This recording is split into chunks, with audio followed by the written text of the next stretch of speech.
সুপ্রিয় শিক্ষার্থী বন্ধুরা, আশা করি তোমরা সবাই ভালো আছো। তোমাদের সবাইকে স্বাগত জানাচ্ছি অনার্স তৃতীয় বর্ষের অনলাইন ক্লাসে। আমরা ইতিমধ্যে জেনেছি যে আমি যে কোর্সটি পড়াবো তার শিরোনাম হচ্ছে সেন্ট্রাল এশিয়া অ্যান্ড পার্সিয়া, অর্থাৎ মধ্য এশিয়া এবং পারস্যের মুসলমানদের ইতিহাস। এই কোর্সটিকে দুটি ভাগে ভাগ করে আলোচনা করা হবে। আমরা ইতিমধ্যে জেনেছি এই কোর্সের অন্তর্ভুক্ত রয়েছে বেশ কয়েকটি রাজবংশের ইতিহাস। কিছু রাজবংশ ছিল মধ্য এশিয়া কেন্দ্রিক এবং কিছু পারস্য কেন্দ্রিক। তার মধ্যে উল্লেখযোগ্য রাজবংশগুলি হল মঙ্গোলীয় রাজবংশ, ইলখান রাজবংশ, জালাহারি রাজবংশ, মুজাফফরীয় রাজবংশ, তৈমুরীয় রাজবংশ এবং সাফাবি রাজবংশ। এই কোর্সের প্রথম অংশ নিয়ে তোমাদের সাথে আলোচনা করবেন প্রফেসর হোসনে আরা হাসি ম্যাডাম। আমি তোমাদেরকে এই কোর্সের দ্বিতীয় অংশ নিয়ে আলোচনা করব। গত ক্লাসে আমি প্রাথমিকভাবে তোমাদের সাথে মঙ্গোলীয় বংশের উত্থান এবং মঙ্গোলীয়দের প্রতিষ্ঠাতা সম্পর্কে আলোচনা করেছিলাম। আজকে আমরা আলোচনা করব সাফাবি রাজবংশ সম্পর্কে। সাফাবি রাজবংশ ছিল পারস্যের একটি অন্যতম উল্লেখযোগ্য রাজবংশ। দীর্ঘ 800 বছর পার্সিয়ানরা মঙ্গোলীয় এবং তুর্কিদের শাসনাধীন ছিলেন। এই দীর্ঘ সময়ের ইতিহাসের পূর্বে পার্সিয়ানরা তাদের নিজের অধিকার, নিজের রাজনৈতিক সচেতনতা এবং রাষ্ট্রীয় কার্যক্রম পরিচালনার বিশাল ইতিহাস রয়েছে, আমরা তা জানি। কিন্তু মধ্যবর্তী 800 বছর তারা পরাধীন ছিল। এই অঞ্চলে মঙ্গোলীয়রা, তুর্কিরা এই দীর্ঘদিন তাদেরকে শাসন করে এবং পরাভূত করে রাখে। 15 এবং 16 শতকের শেষের দিকে এবং 16 শতকের শুরুর দিকে পার্সিয়ান একটি ঐতিহ্যবাহী সম্প্রদায়, যাদেরকে আমরা সাফাবি নামে অভিহিত করছি, এই সম্প্রদায়টি পারস্যে একটি নতুন সাম্রাজ্য প্রতিষ্ঠা করতে সক্ষম হয় এবং দীর্ঘদিন পার্সিয়ানদের যে পরাধীনতা তা থেকে পার্সিয়ানদেরকে মুক্ত করে একটি স্বাধীন এবং পার্সিয়ান সাম্রাজ্য প্রতিষ্ঠা করে। এই সাম্রাজ্যের প্রতিষ্ঠাতা হচ্ছেন শাহ ইসমাইল। তিনি 1502 থেকে 1524 পর্যন্ত পারস্য অঞ্চল শাসন করেন। প্রথমে আমরা আলোচনা করব পারস্যের সাফাবি বংশের উত্থান সম্পর্কে। সাফাবি বংশের উত্থান সম্পর্কে ইতিহাসে যে উৎস পাওয়া যায় তার মধ্যে থেকে আমরা জানতে পারি যে সাফাবি বংশের একজন বিখ্যাত সুফি সাধক ছিলেন সাফাউদ্দিন। তিনি তার জীবনাচরণ এবং ধর্মের প্রতি তার আকর্ষণ এবং ধর্মীয় কার্যকলাপের জন্য তৎকালীন সময়ে একজন বিখ্যাত সুফি বা দরবেশ হিসেবে সমাজে পরিচিত ছিলেন।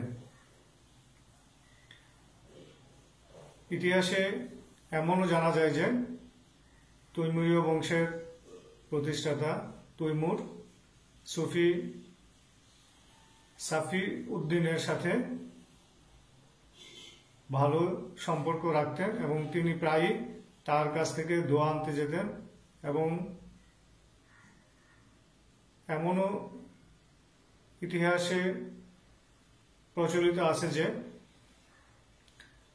সাফিউদ্দিন তৈমুরীয় বংশের শ্রেষ্ঠ শাসক তৈমুরকে সাফিউদ্দিন তার কিজিলবাস গোত্রের লোকজনকে স্বাধীনতা প্রদান করার জন্য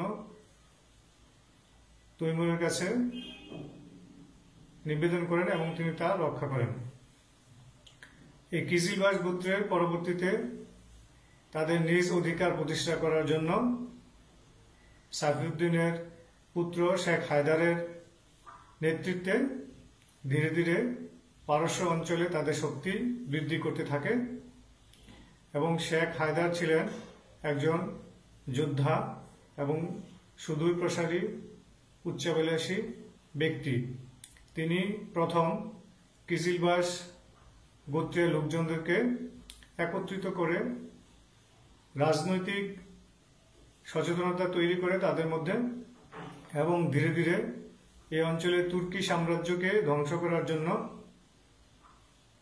তিনি তার গোত্রের যে বিখ্যাত 7টি গোত্র ছিল এই 7টি গোত্রের নেতাদেরকে একত্রিত করে তুর্কিদের বিরুদ্ধে যুদ্ধে অংশগ্রহণ করে এবং প্রাথমিকভাবে সফলতা লাভ করে। এই শেখ হায়দার প্রথমেই আল কুইনুল নামে একটি স্থানকে দখল করে এবং সেখানে তার গোত্রের সকল লোকদেরকে নিয়ে মোটামুটি স্বাধীনভাবে রাজত্ব প্রতিষ্ঠা করতে সক্ষম হয়। কিন্তু তৎকালীন তুর্কি রাজা কিজিলবাসদের এই সাহস এবং তাদের কর্মকাণ্ড দেখে ভীত হয়ে পড়ে এবং তাদের প্রতি ঈর্ষান্বিত হয়ে পড়ে। ফলে তিনি কিজিলবাস গোত্রের নেতা শেখ হায়দার এবং তার আত্মীয় স্বজন এবং অন্যান্য গোত্রীয় প্রধানদেরকে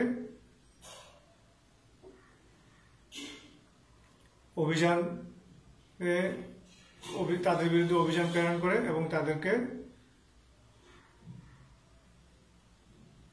তাদেরকে নির্বাসনে দেয় এবং কাউকে কাউকে হত্যা করে।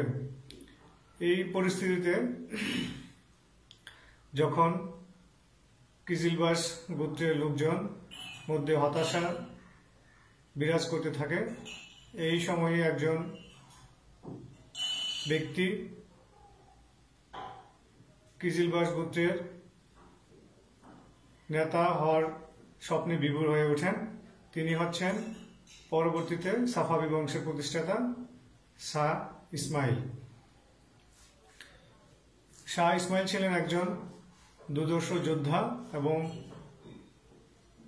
সুদক্ষ এবং উচ্চাভিলাষী একজন ব্যক্তি শাসক। তিনি তার কিজিলবাস গোত্রের নেতাদেরকে তুর্কি সাম্রাজ্য বা তুর্কি সম্রাটের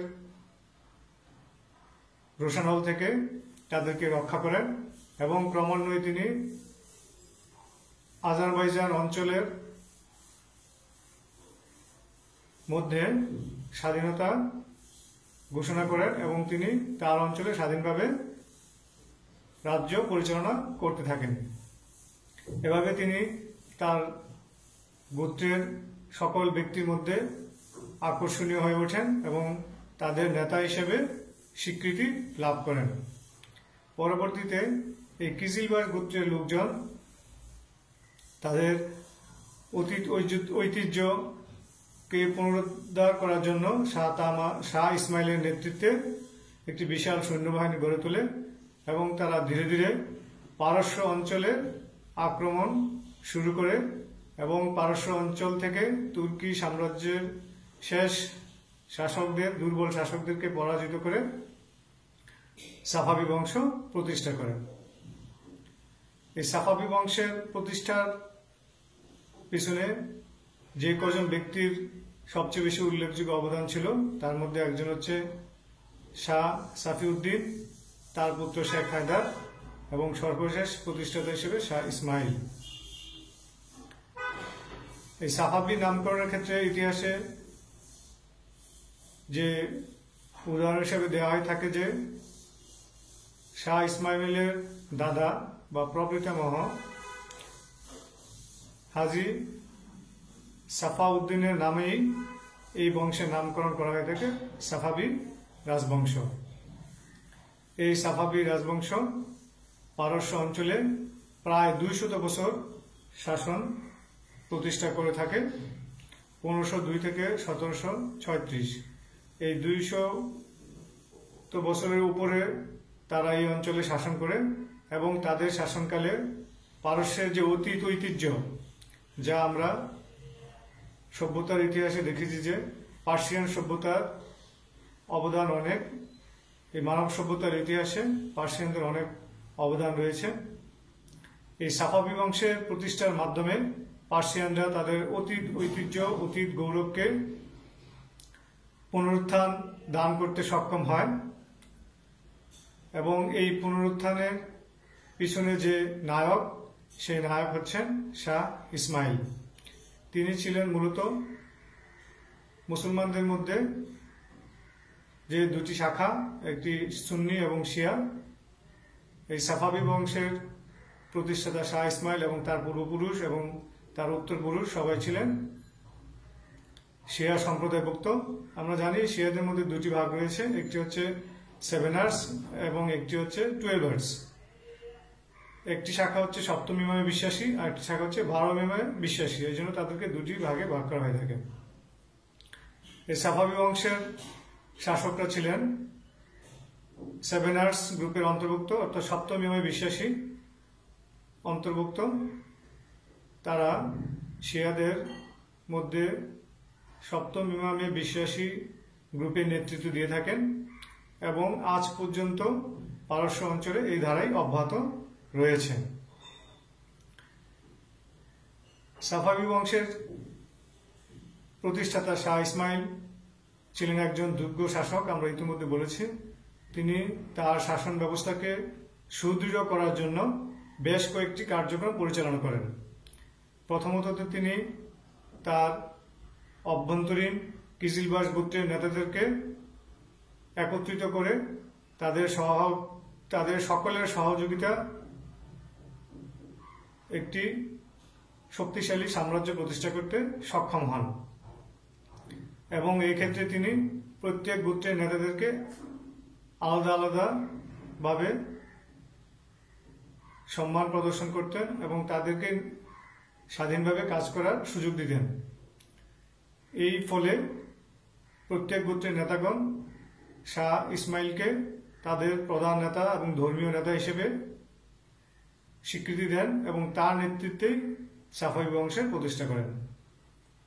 এভাবে শাহ ইসমাইল যখন অভ্যন্তরীণ নেতাদের স্বীকৃতি লাভ করে তাদেরকে একত্রিত করতে সক্ষম হন, তখন তিনি তাদের সমন্বয়ে একটি বিশাল সৈন্যবাহিনী তৈরি করেন। এই সৈন্যবাহিনী পরবর্তীতে আজারবাইজান থেকে শুরু করে ইরাক এবং পারস্য অঞ্চল, তারপর আফগান অঞ্চল, এই সমস্ত অঞ্চল দখল করতে সক্ষম হন। পরবর্তীতে তিনি তার সাম্রাজ্যকে বিস্তৃত করার মধ্য দিয়ে একটি বিশাল শক্তি হিসেবে এই অঞ্চলে আবির্ভূত হন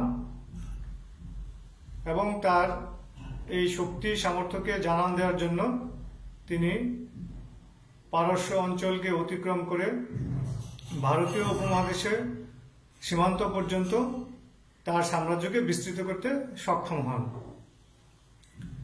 এবং তিনি তার এই বিশাল সাম্রাজ্যকে পরিচালনা করার জন্য একটি দক্ষ প্রশাসনিক কাঠামো তৈরি করেন এবং প্রত্যেক প্রশাসনিক কাঠামোর প্রধান হিসেবে প্রত্যেক অঞ্চলে একজন গভর্নর নিয়োগ করেন এবং তারা প্রতিনিয়ত কেন্দ্রীয় শাসন ব্যবস্থাকে তাদের অঞ্চলের খোঁজ খবর তথ্য আদান প্রদান করতেন এবং নির্দিষ্ট পরিমাণে রাজস্ব আদায় করে তা কেন্দ্রীয় কোষাগারে জমা দিতেন। এভাবে তিনি তার সাম্রাজ্যের অর্থনৈতিক, সামাজিক এবং সাংস্কৃতিক উন্নয়নের দিকে মনোনিবেশ করেন। তিনি যখন দেখলেন রাজকোষাগারে অনেক সম্পদ জমা হয়েছে, তখন তিনি সামাজিক এবং সাংস্কৃতিক উন্নয়নের দিকে মনোনিবেশ করেন। সাফাভি বংশের প্রতিষ্ঠাতা শাহ ইসমাইল ছিলেন অত্যন্ত জনদরদী শাসক এবং প্রজ্ঞাবান শাসক। তিনি জনগণের যাতায়াত এবং তাদের অর্থনৈতিক উন্নয়নের জন্য বিভিন্ন পদক্ষেপ গ্রহণ করেন। রাস্তাঘাট তৈরি করেন, স্কুল কলেজ মাদ্রাসা তৈরি করেন। তাছাড়া তিনি জ্ঞান বিজ্ঞানের পৃষ্ঠপোষকতার জন্য বিভিন্ন অঞ্চলে যারা জ্ঞানী ছিল তাদেরকে তার রাজদরবারে আমন্ত্রণ করেন এবং যার যার বিষয়ে পারদর্শিতা অর্জন করার জন্য তিনি বিশেষভাবে পৃষ্ঠপোষকতা প্রদান করে থাকেন। এভাবে আমরা দেখতে পাই যে একজন ব্যক্তি তার দক্ষতা, চাতুর্যতা এবং কৌশলের মাধ্যমে কিভাবে একটি জাতিকে পুনর্গঠিত করেন এবং একত্রিত করে একটি বিশাল সাম্রাজ্য প্রতিষ্ঠা করেন। এই বিবেচনায় শাহ ইসমাইল ছিলেন একজন বিখ্যাত এবং অসীম সাহসী দক্ষ শাসক, যিনি সাফাভি বংশের প্রতিষ্ঠাতা হিসেবে ইতিহাসে, বিশেষ করে পারস্যের ইতিহাসে চিরস্মরণীয় হয়ে আছেন। আজকে এখানেই শেষ করছি। আগামী ক্লাসে আমরা পড়ব সাফাভি বংশের শ্রেষ্ঠ শাসক শাহ তামাশক সম্পর্কে। তোমরা সবাই ভালো থাকো, সুস্থ থাকো। আল্লাহ হাফেজ।